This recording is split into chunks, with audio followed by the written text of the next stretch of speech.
J'ai arrêté de fumer pour des raisons de santé, où déjà ça me semblait complètement ahurissant de m'abîmer les poumons et la santé avec des cigarettes, sachant que j'avais déjà une autre maladie sur laquelle j'avais absolument aucun contrôle. Donc que je me disais que si sur ça au moins je peux faire plus attention à ma santé, qu'il fallait que j'arrête. J'ai arrêté de fumer parce que je me suis rendu compte au fond de moi-même que c'était pas bon pour ma santé. C'est difficile d'arriver à se convaincre soi-même d'arrêter de fumer, mais ça a été un long processus pour me rendre compte que c'était vraiment inévitable, qu'il fallait que j'arrête de fumer pour ma santé. J'ai arrêté principalement parce que j'étais une grande joueuse de foot pour le plaisir et j'ai réalisé après quelques années de fumer environ presque un paquet par jour ou dans 2 jours que ça devenait de plus en plus difficile pour jouer au foot et je me suis dit que c'était le temps de peut-être déjà diminuer et puis éventuellement arrêter complètement de fumer. Et c'était quand j'ai rencontré mon mari qu'on a décidé d'arrêter de fumer ensemble. Alors, il faut faire un projet pour arrêter de fumer. On n'arrête pas de fumer comme ça sur un clic de doigt. Il faut vraiment réfléchir à ce qui marche pour soi-même. Ce qui a marché pour moi, c'est 2 choses. C'est d'une part de lire la littérature qu'on peut trouver sur Internet ou sur YouTube des bienfaits de l'arrêt de la fumée. J'ai lu jour après jour quelles étaient les améliorations dans ma santé que je pourrais percevoir. Après quelques heures seulement, on sent déjà une différence au niveau de la perception du goût des aliments.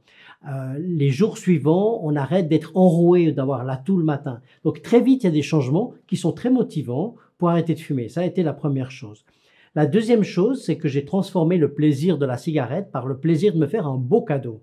Donc moi, je suis pianiste amateur, pas professionnel. Je me suis offert un piano que vous voyez derrière moi, très cher, un luxe, un rêve, et je l'ai payé avec les 600 francs par mois que je dépensais pour la cigarette. Donc j'ai pris un leasing pour acheter le piano, et pendant quelques années, avec les 600 francs que je dépensais chaque mois pour la fumée, j'ai payé mon piano et je suis maintenant très content parce que j'ai changé un mal pour un bien. J'ai fait ce process toute seule, aussi parce que je sortais de 6 mois dans un stage en addictologie où j'avais tellement parlé avec des personnes qui travaillent dans ce domaine et puis des personnes consommatrices, qu'au moment où j'ai pris la décision, je l'ai fait seule, mais aussi parce que je sortais de 6 mois d'un long process bien accompagné, bien entouré. En tant que ex-fumeur, je recommande les fumeurs et les fumeuses peut-être à se souvenir de la raison qui veut arrêter de fumer. Pour moi, c'était clairement le fait que le sport était plus important pour moi.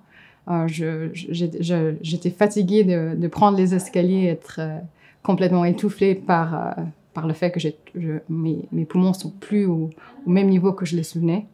Et aussi, je voyais beaucoup de fumeurs qui fumaient de plusieurs années et je voyais aussi clairement l'effet dans la peau, au visage, qui était tout rayé. Et bon, je voulais pas être ces personnes-là qui avaient ce visage-là à cet âge-là. Alors, c'était assez clair qui était important pour moi. Et puis, le fait que j'ai pu arrêter avec un partenaire, c'était plus facile de faire ça ensemble. Alors, peut-être trouver un partenaire et puis se souvenir du raison pourquoi on arrête à fumer. Ça pourrait aider pour avoir un succès dans le procès.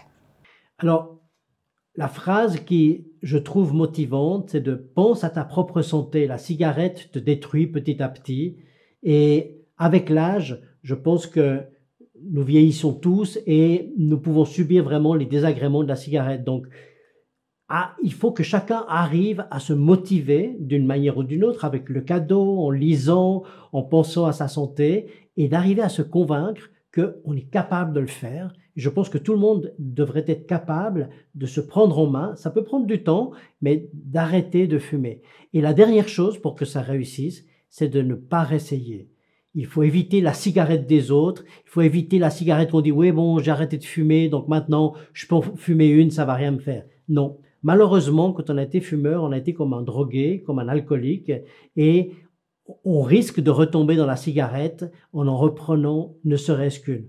Donc il faut s'éloigner des fumeurs, il faut devenir un non-fumeur, pas agressif, mais disons un non-fumeur qui s'éloigne de la fumée des autres, que la fumée dérange. Et c'est comme ça que je pense qu'on peut arrêter de fumer, en tout cas ça a marché pour moi. Alors, ce que je recommande aux fumeurs et fumeuses qui veulent arrêter, c'est en premier prendre le temps d'observer sa consommation, d'observer quels sont les facteurs qui font qu'on va fumer. Et puis, une fois que vous en avez pris conscience, eh ben, c'est de pouvoir se préparer avec des trucs et astuces qu'on va pouvoir remplacer sa cigarette avec. Et ça aide beaucoup. Pour les fumeurs et les fumeuses, je vous conseille fortement de rejoindre le À moi sans tabac qui commence au mois de novembre. C'est une belle opportunité si vous êtes bien motivé d'arrêter de fumer de cigarettes pour toujours. C'est un mois de challenge où vous aurez le soutien en tant des experts, de soutien de communauté pour partager votre obstacle et succès, et aussi des tips and tricks. Et tout ça, c'est gratuit. Alors, je vous souhaite un bon courage et à bientôt.